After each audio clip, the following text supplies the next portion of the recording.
Everyone, welcome back to a second chance. My name is Phil Jones, kidney transplant recipient. And I'm Tafaro Cook, two-time kidney transplant recipient and founder of Kidney Care Coaches, where we coach people with stage 3 to stage 5 kidney disease. If you or you know someone who has kidney disease challenges and needs to be coached, hit us up at kidneycarecoaches.com.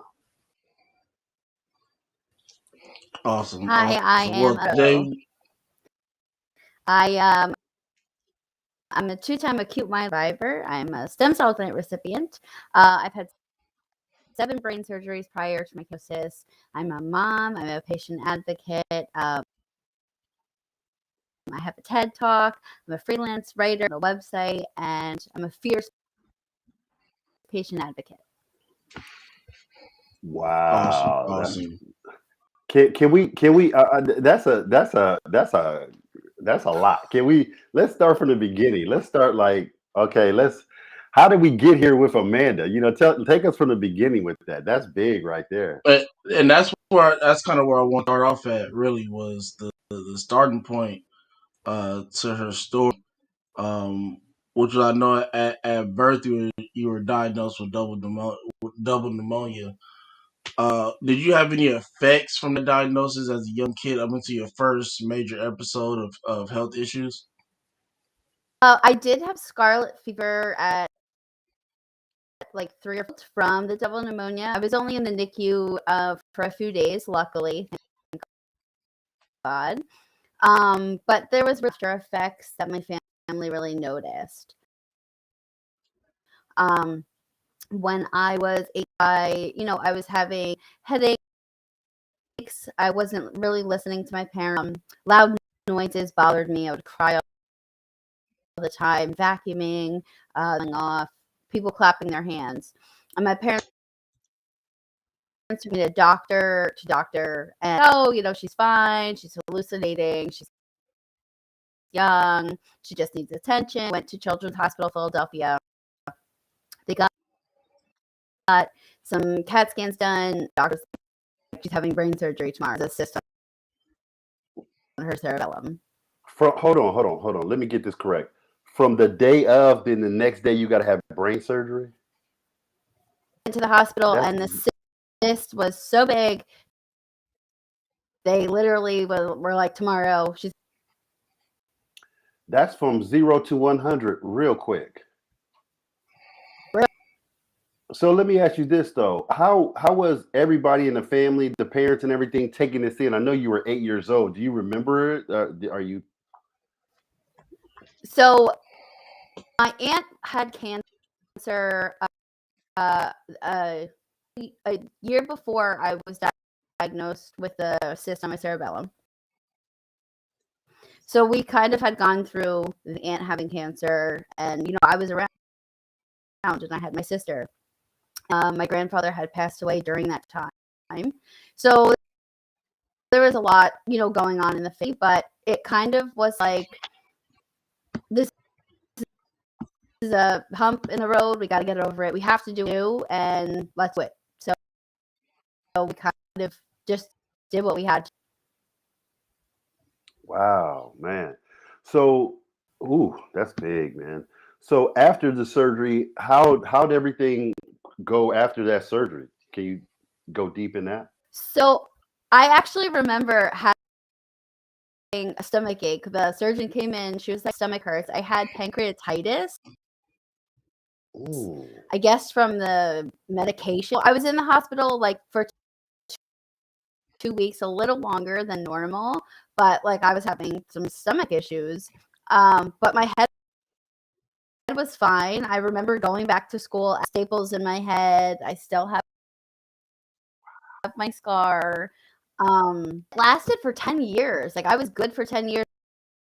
I did cheerleading. I did softball. I did, everything. I went through life perfectly fine for 10 years. It was a year after I had my brain surgery.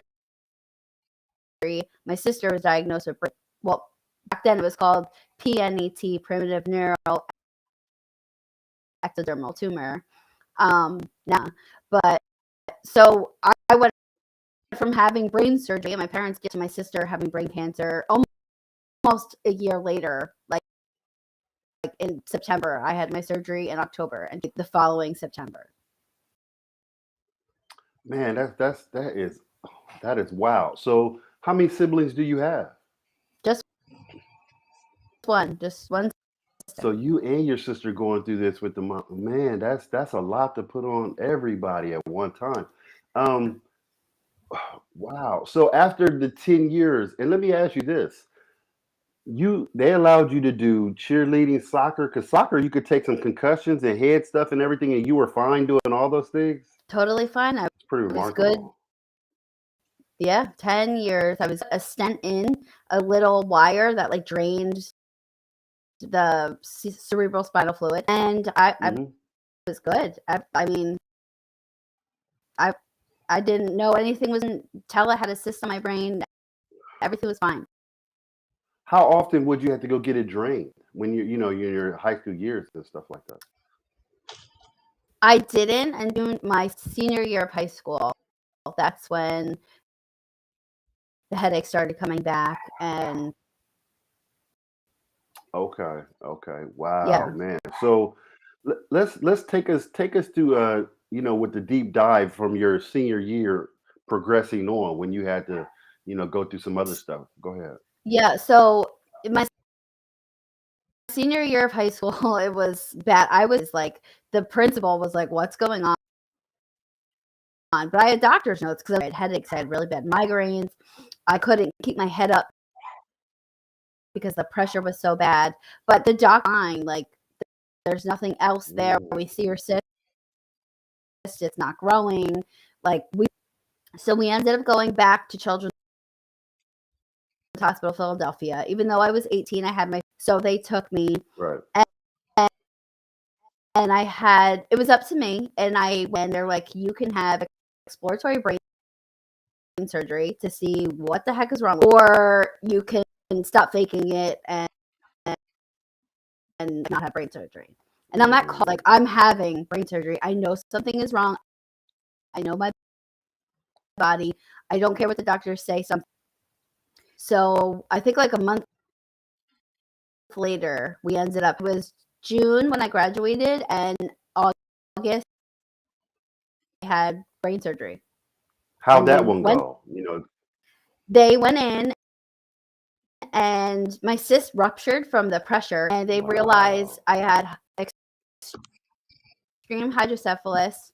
I actually had to blood during that surgery because it was so bad. They didn't realize how bad. So the stent had clogged, and there was no test that they had to. So nobody believed me. So when they Mm, went in, and after the doctor came in, actually my eyes were crossed completely to this day because he had nicked the fourth nerve oh man. on my left eye. Long time now, so like I can, my gait is off really bad, but I'm alive, so I try not to complain about the double Right. vision. Right.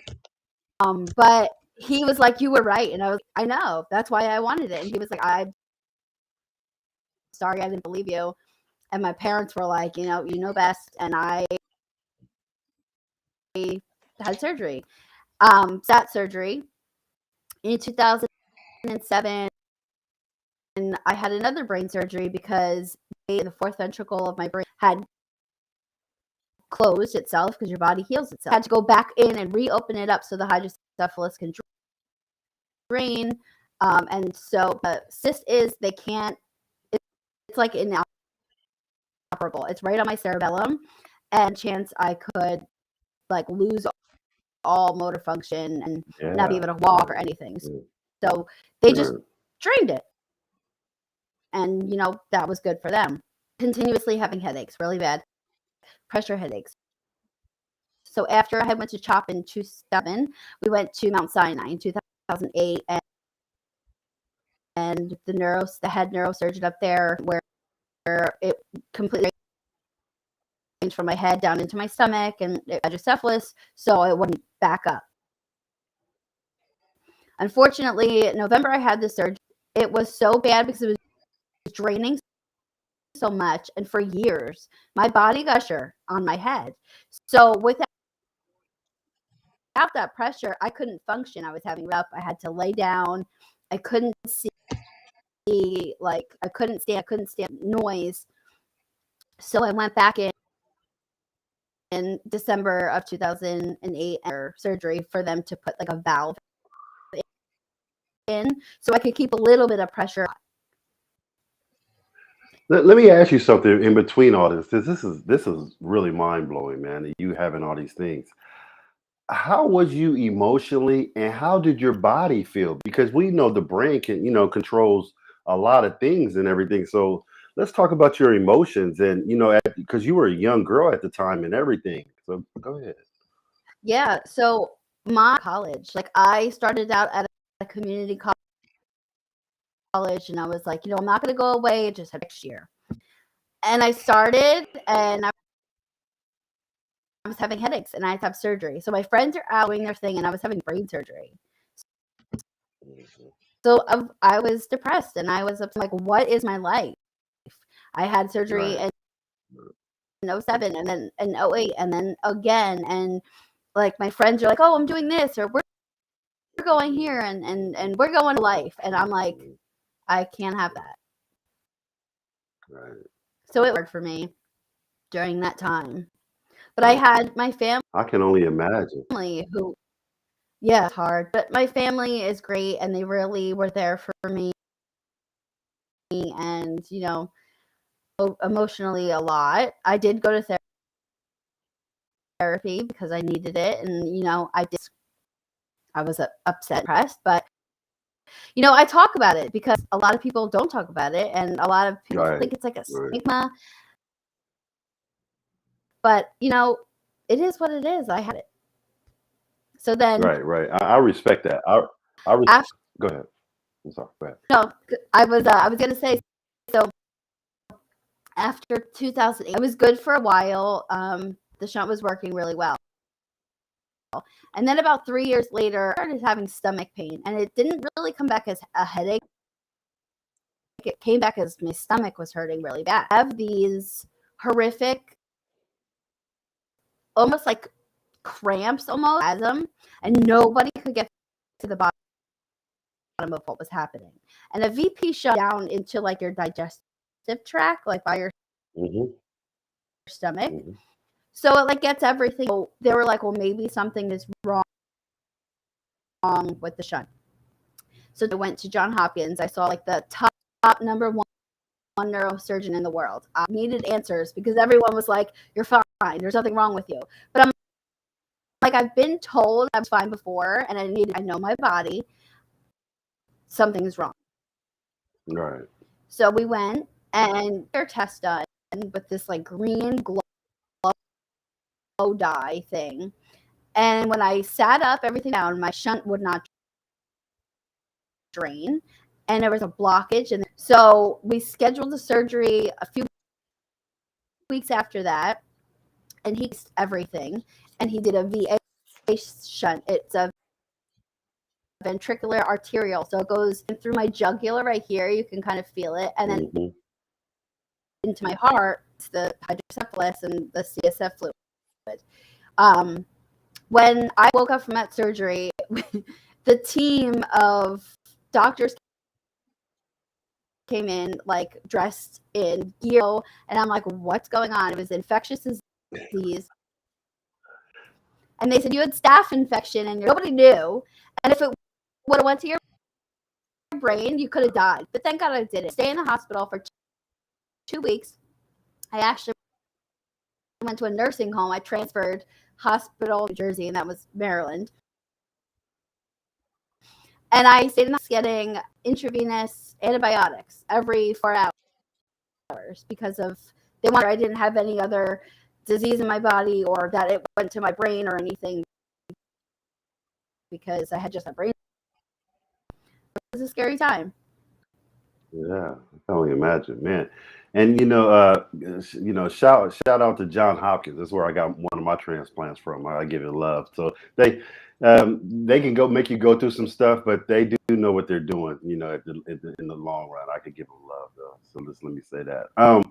Wow. So how was the process of you recovering from the staph infection? Because people don't know. I've had staph infection one time, and it can make you feel like crap. It makes you feel really, really bad. People don't know this. They think, oh, I have staph infection, but when you get it sometimes when it in a hardcore way, it can make you feel really, really bad. And they're giving you medications. Uh, Even like 4 o'clock in the morning, you're getting this medication. Like it's round the clock medication. It's nonstop. So I understand what you're saying with that. So after the staph infection and everything cleared up, did the doctor at John Hopkins get everything correct for the most part? Excuse me. Yeah, everything was good. We had to like try different the valve that I have. Mm-hmm.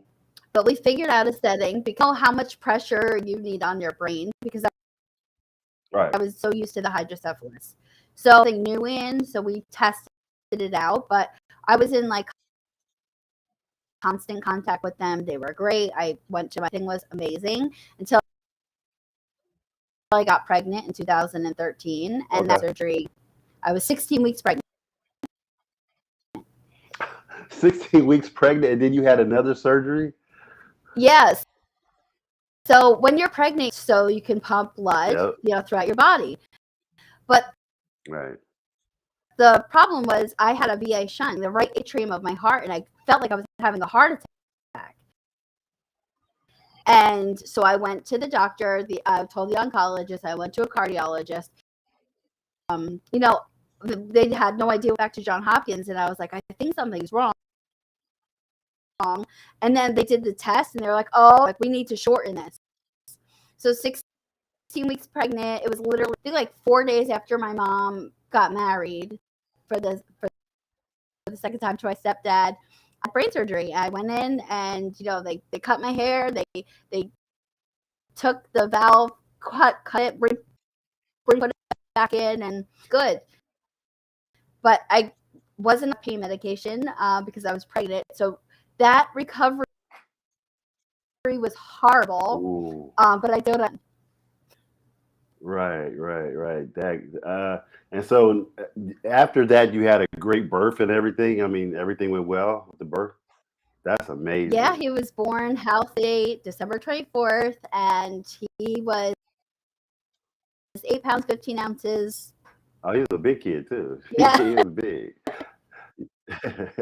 That's cool. Okay, that's good. Yeah, everything. Wow, that's amazing. So Amanda, so yeah, let's take a. Let me think real quick. You going through all this. You had a baby and everything.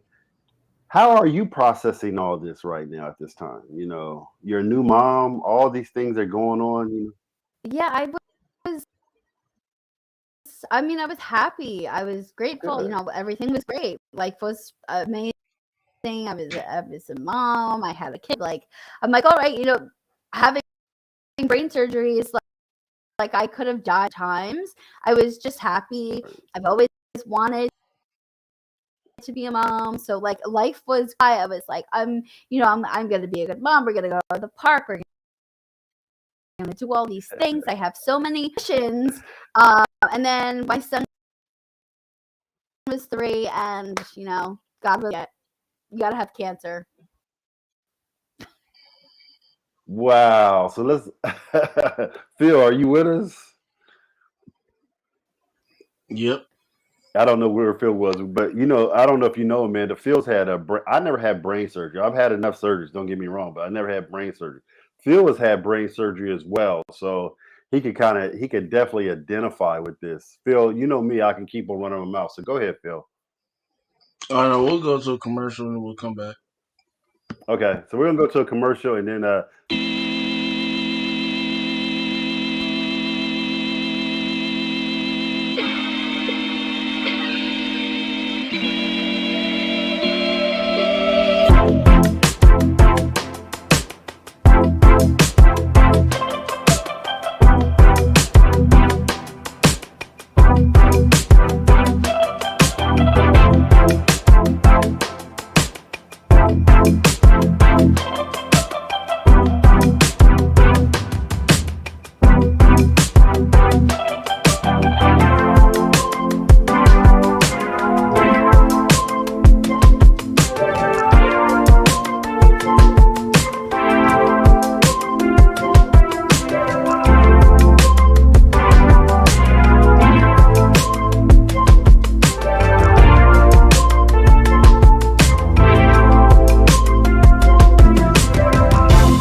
everyone. I'm Camille Cook, the family nurse practitioner, the creator, the developer, the chef, and the cook of crack. Well, Creamy Crack, the addictive, all-natural body cream. I have a background in dermatology and cosmetic surgery, and I created a 98% organic and a 2% all-natural body cream in 2011 for both my son and husband. My son, who suffered from the irritating symptoms of eczema, and my husband, who was a 2-time kidney transplant survivor and who was on kidney dialysis for over 10 years. They both suffered from the dry, itchy, scaly, and flaky skin. And as a mom and a wife, and with a background in dermatology as a nurse practitioner, I couldn't stand back and see them suffer any longer. So I got into the kitchen and started cooking crack. Well, Creamy Crack again, the all-natural body cream. It moisturizes, it replenishes, it restores, it heals and protects your largest organ. You got it, your skin.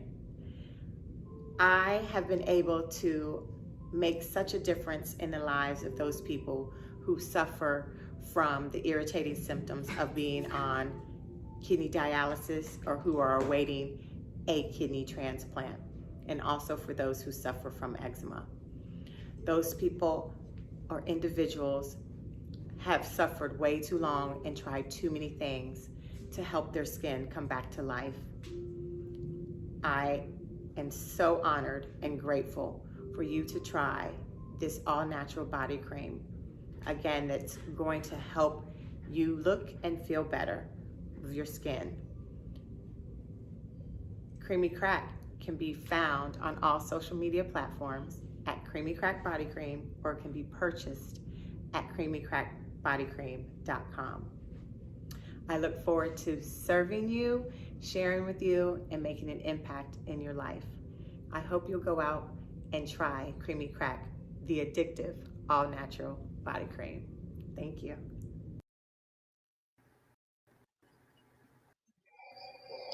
Welcome back to a second chance, Mr. Cook. Go ahead.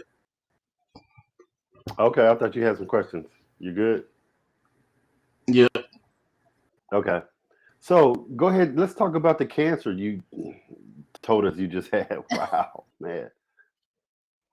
Yeah, so 17, I started really feeling lethargic, and I was bruising easily, tired a lot, and I had went to the emergency room, and he was like, "Oh, I think you go home, eat some red meat. You're a little overweight.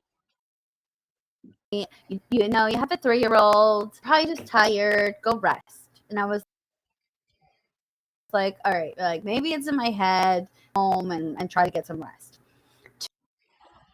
2 months later, I was dry. I was like gray. I had no color. And I just like I felt like it was hard to breathe. I just I couldn't live life. May it was the 16th. I put my son to sleep. I am going to go to the emergency room. Like, I think somebody just go get checked out. Why are the baby sleeping? That way I'm not interrupting his schedule. And I didn't come back. Was told my hemoglobin was a 5, that if I would have went to bed that night, I probably could have died in my sleep, because leukemia was eating the blood and my heart was trying to pump so much blood. My heart was hurting, and like it was just really bad. And I found out I had blast March, but the doctor didn't see it, or they didn't catch it. So I was living months and I had no idea. So by the time it was caught, it was so bad. So I went from going in the emergency room to staying overnight to finding out I had leukemia. Me to another hospital where like I knew some doctors, and really bad, you need to see a specialist. So they transferred me to the National University in New Brunswick.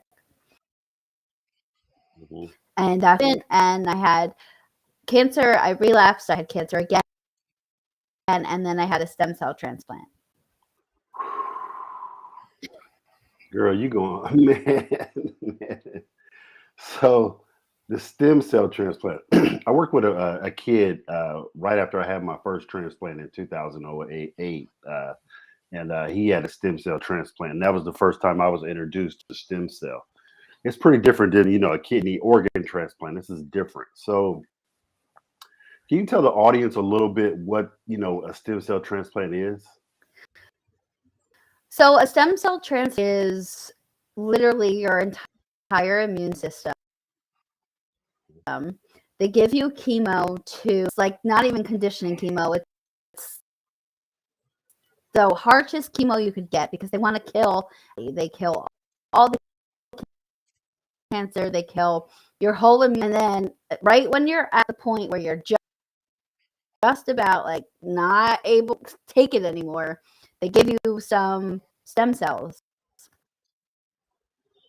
And it's like a bag that looks like it's from a stem cell donor who sometimes you know them, sometimes you don't. I had an unrelated donor. He was from Germany. I had a man because I had which is a whole other topic of different kinds of donors that you can and can't get. And he donated, and it's really like you're reborn all over again.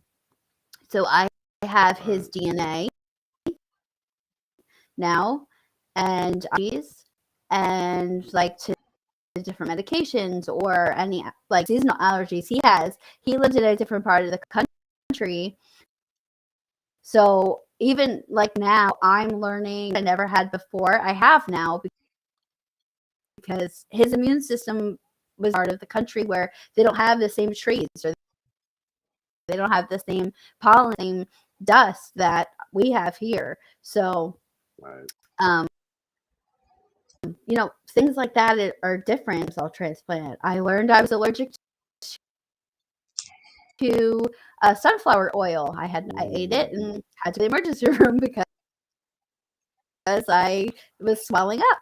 And so it's really living each day, for yourself, and you literally get a second chance at life, and you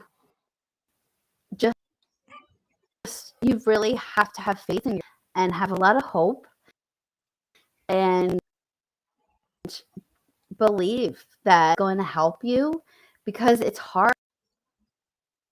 It's not easy. You is so strong, and you have to learn your body all over. When you're a newborn and you get like newborn shots, and when you're 1 year old, you get 1-year-old shots, and like each wellness all over again.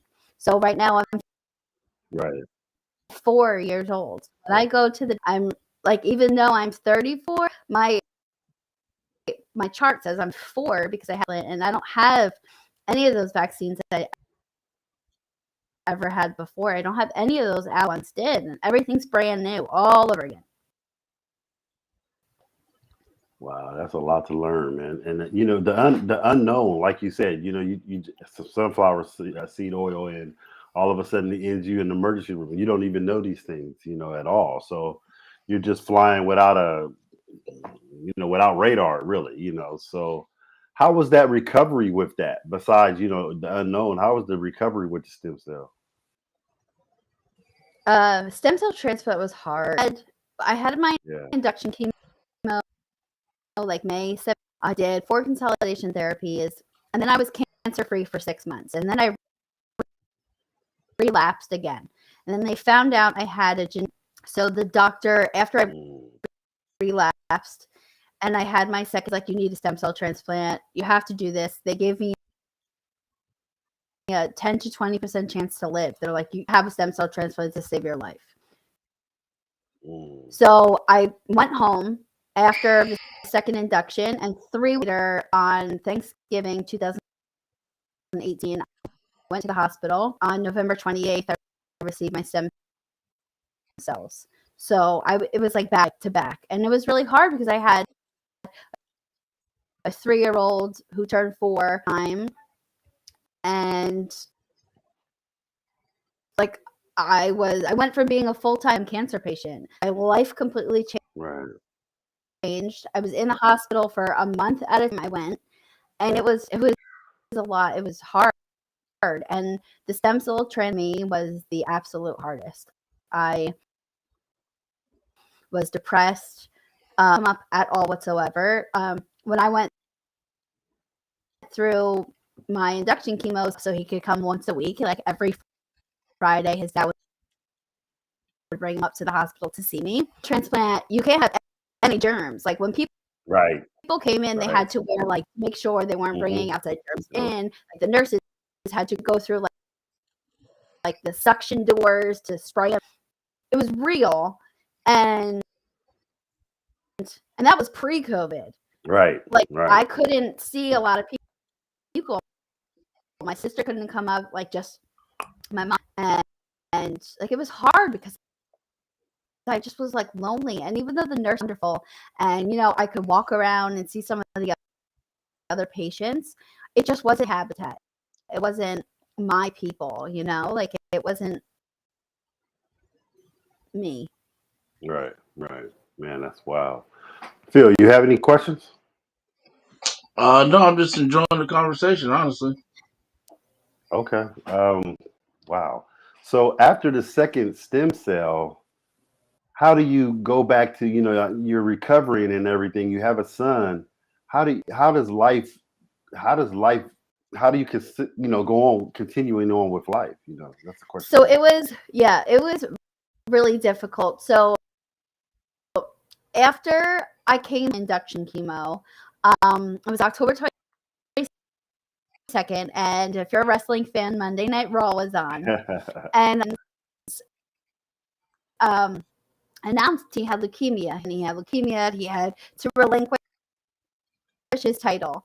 But my son was a huge fan, and for him to see his hero, same disease as his mom, my son was like, oh my God, like somebody else has leukemia. My mom's a hero. If he's strong, my mom's strong. If he can do it, my mom can do it. So I used wrestling terms to my son to explain how I would say, I felt like I got suplexed, or like, oh, I felt like broke the top rope, or oh, I feel like I got kicked in my side. So he would understand the pain. Wrestlers, and they look like they're in pain. He, as like a 3-4-year-old, stands like, okay, mommy isn't feeling good right now. I can't really jump under her. We kept hurting. And it made what I was going through more relatable for him.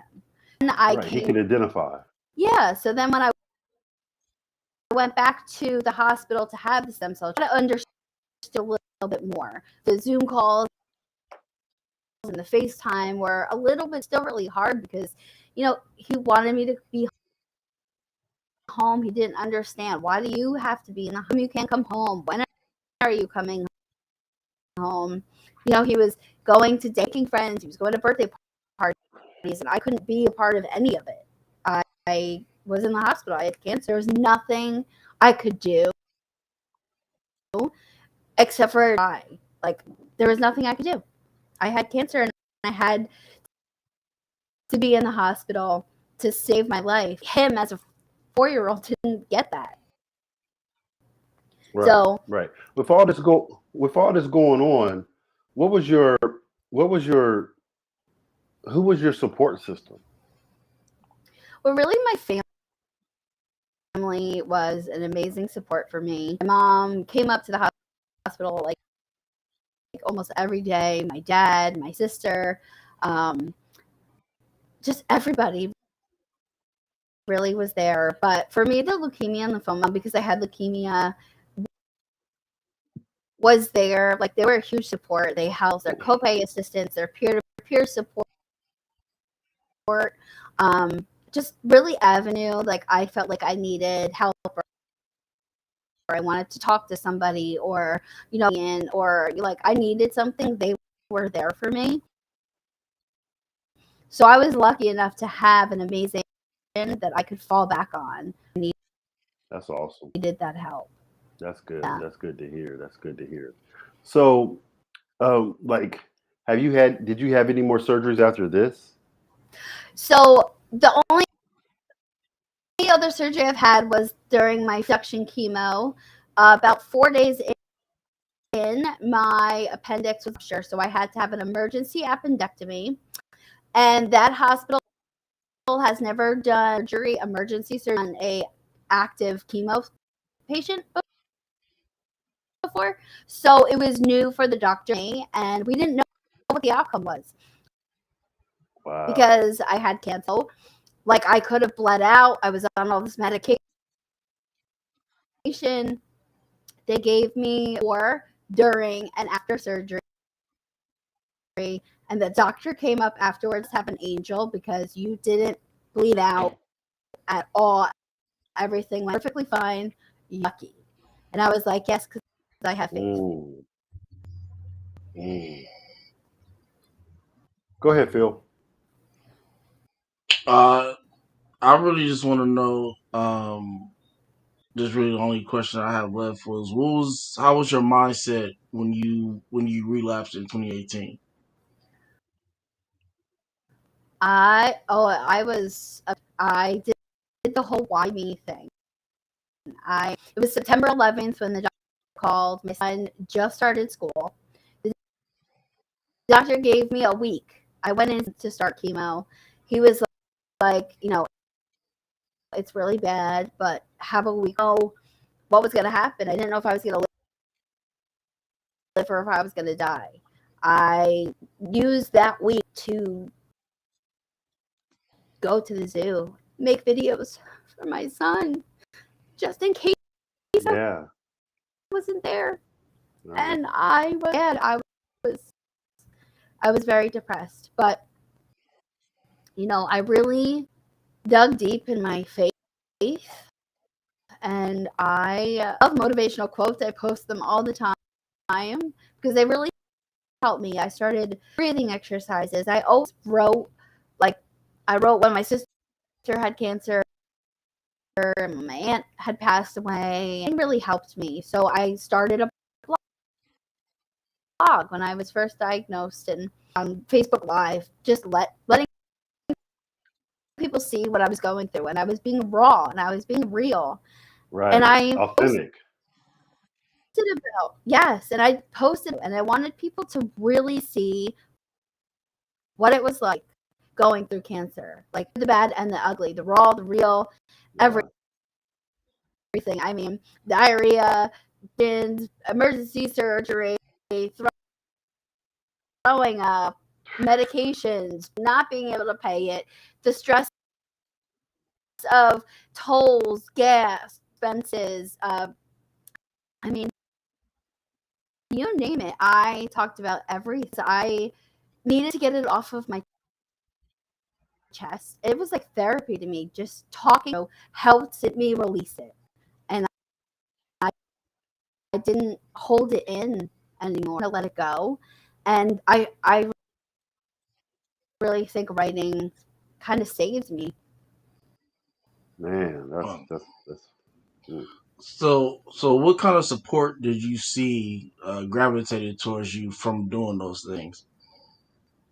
Well, so I had a Facebook page, and I just kind of shared with my friends, this is what I was going through. I didn't want to make 100 phone calls a day and text everybody like, oh, I'm getting this today or this. So, and then they would share it, and they would be like, oh, please pray for Amanda, or share it with people that they knew that had cancer, or other patients in the hospital. I would share it, and it kind of grew. And then I ended up starting a website where I, about, or I would find charities, that would help people, or I just wanted to kind of help other people who were going through what I was didn't have the voice that I've found. So I really just started everything out there, getting information out there, connecting other people. I started talking, like, anybody who would listen, I would tell my story to. Anybody I would talk to, and I still do to this day. My email address is on my Instagram. Like, I'll talk to you because I don't want anyone to feel alone in their journey at all. The cancer community, the transplant community, we're so loving, and so that you don't ever have to go through it alone at all. Like, just what we're there for you. And writing really helped that. I mean, I've had several journal. I have a TED Talk. I've been in the Philadelphia and Cancer Today magazine, and actually my son wrote a book. I have it here live, and it helped him also kind of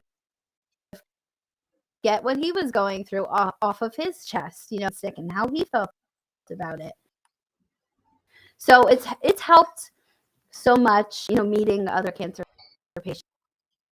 patients and talking to different and getting that gray area, that stigma around cancer to kind of go away. Man, go ahead, Phil. No, I was gonna pass it back to you, sir. Okay.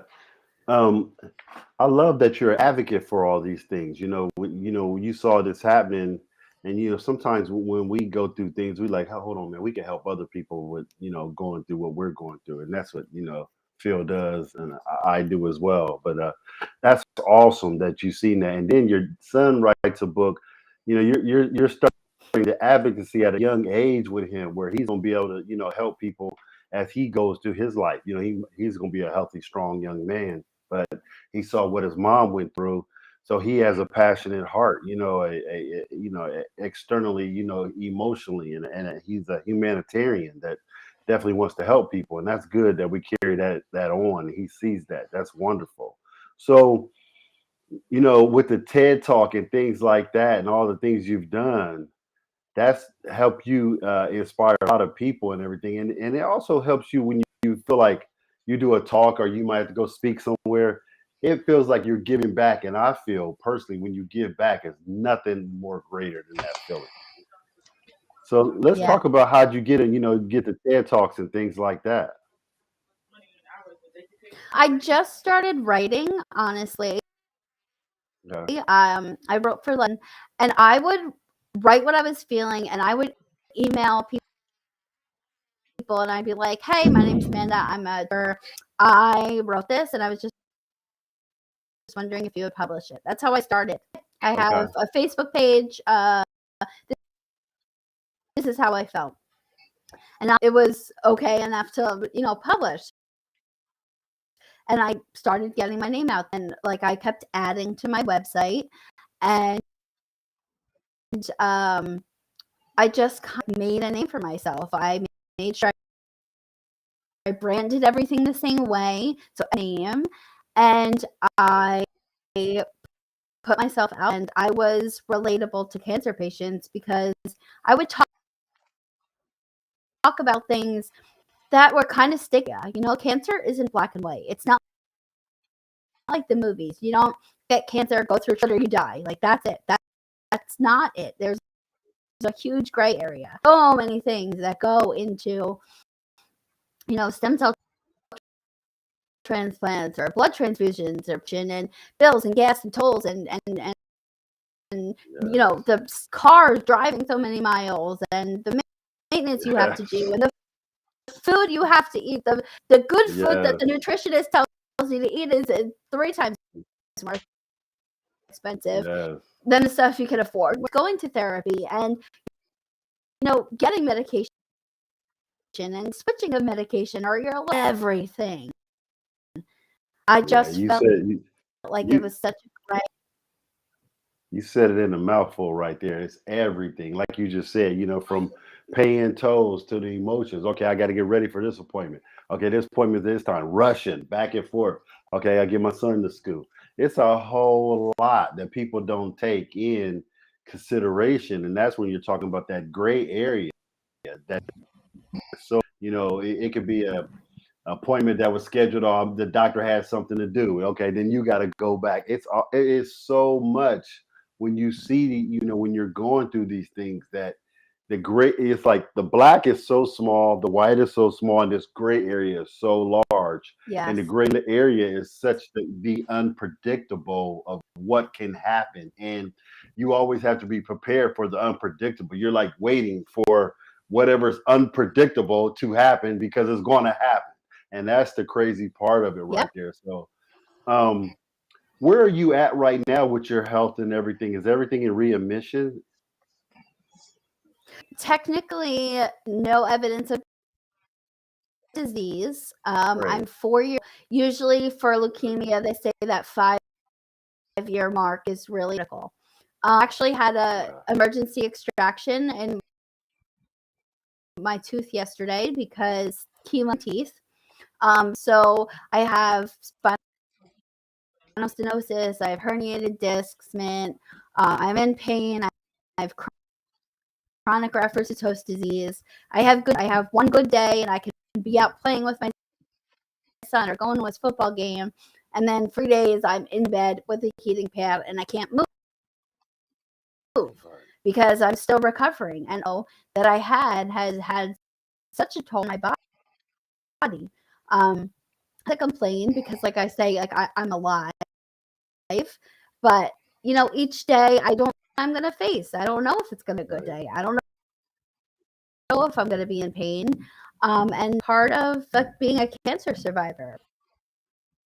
But I'm here and I'm happy. I'm advocating and I want to get out there, that gray area is where a lot of cancer patients and survivors live. And I don't feel like that stigma is good for us. Like the C word. Oh my God, the C word. Is there such stigma attached to it? How come it can't be like, oh, okay, you have cancer, let's treat it. Help. Like, what do you need? And I just feel like advocacy is where I'm meant to be. My mom said to me when I was going through my treatment, like, for a reason. You've had double pneumonia, you've had 7 brain surgeries, you had Mm. cancer, and then you had it again. God put you here for a reason. You're here for a reason. Felt like my reason is advocacy. I feel like I found where I'm supposed to be. I think that and that's what it is. Awesome, man. Awesome. Phil? I have no more questions. You was good. Okay. Well, man, Amanda, your story is amazing. I think you will reach that 5-year limit where you don't have to go through anything else, and I think you'll be fine. That's amazing. Keep doing the great work, and thank you for sharing your story. I have no more questions. I'm kind of blown away. I'm just sitting here like, sometimes I think my story is profound, but when I hear other people's stories, it just gives me encouraged. Like, okay, you can keep on going. You can keep on going because you hear these stories, and you're just and like Phil and I talk about, you can interview 20 people and everybody has a different story, and the stories are phenomenal. Each one is amazing on top of one. So keep doing your work, keep on advocating for people and people with cancer and things like that, and you stay healthy as well. And thank you so much for Try. being on our show. Thank you for having me so much. I'm so grateful to you guys. Thank you for listening to my story. It was awesome, and it was very, very powerful, so we appreciate you. It was. We definitely appreciate you joining us this evening, and thank you for being able to move up the time today. We appreciate that as well. So just to make a quick 2 announcements. Coming up March 9th for World Kidney Day, we'll have Kidney Day webinar with Dr. Shrika Brookings and Chef Lana Carroll. Dr. Brookings will be talking about the recent advancements within kidney care and what's going on in that area. And then Chef Lana Carroll will be doing a cooking demonstration for kidney patients. And then March 30th, we'll be having our FSGS conference. We're in the process of getting the rest of those presenters ready. So more announcements on that will come. This webinar is also sponsored by Trio International. We appreciate them for their sponsorship, and we're looking forward to this event coming up this March. A number of other things coming up. We have our Women's Day special edition for Second Chance magazine coming out in March as well. And a number of other things that'll be coming out through announcements also on social media. So look for those. Again, Amanda, we appreciate you. Appreciate your time. Thank you for your awesome and courageous story. Really? Uh, Phew. we'll definitely be contacting you again because we 9 times out of 10 we always do follow up panel or something like that. So we'll definitely be bringing you back on a lot sooner than later. So again, thank you very much. Yes, Thank you for having me. I would love to come back. Appreciate it. Awesome. Well, everyone, thank you for watching. Have a wonderful week. Have a wonderful weekend coming up, and we'll see you on next Wednesday. Peace.